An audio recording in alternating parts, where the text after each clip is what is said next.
नमस्कार। जगतसिंहपुर जिले में गोटे मेडिकल कॉलेज एवं ग्रीनफील्ड विमानबंदर प्रतिष्ठा करने अनुमोदन दे जगतसिंहपुर जिलावासी बहु दिनर स्वप्न को साकार कर माननीय प्रधानमंत्री नरेंद्र मोदी जी, माननीय मुख्यमंत्री मोहन चरण माझी जी को कृतज्ञता ज्ञापन करुच्ची। तत्सहित राज्यर स्वास्थ्य मंत्री डॉक्टर मुकेश महाली एवं परिवहन मंत्री विभूतिभूषण जेना को मध्य धन्यवाद जनाऊँगी।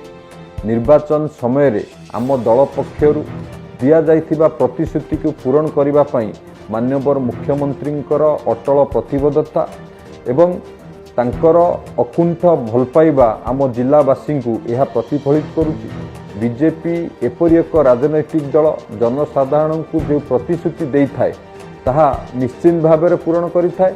मेडिकल कॉलेज प्रतिष्ठा भली एक जुगांतकारी निष्पत्ति आम जगतसिंहपुर जिलार स्वास्थ्य भित्तिभूमि को सुदृढ़ करने सह स्वास्थ्य सेवार तृणमूल स्तर यह वैप्लविक परिवर्तन आणिब।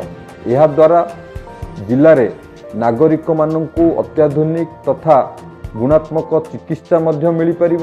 सेहीपरि विमान बंदर प्रतिष्ठा भली ऐतिहासिक एवं भित्तिभूमि निर्माणकारी पदक्षेप द्वारा आम शिल्प समृद्ध जगतसिंहपुर जिला सहित विश्व बजार अति सहजरे संजोग हो पार।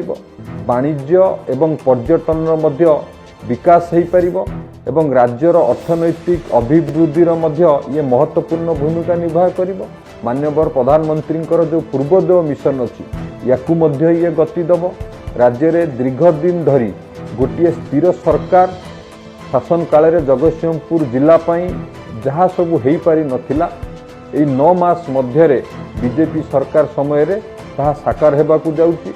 राज्यर विकास प्रति माननीय मुख्यमंत्री प्रतिबद्धता को दर्शाउची एवं माननीय मुख्यमंत्री नेतृत्व में ओडिशा मध्य नूतन शिखर छुई पारिबो। संकल्प को वास्तव सिद्धि में परिणत करिथिबारु माननीय मुख्यमंत्री पाखरे मु कृतज्ञता ज्ञापन करुछि। धन्यवाद।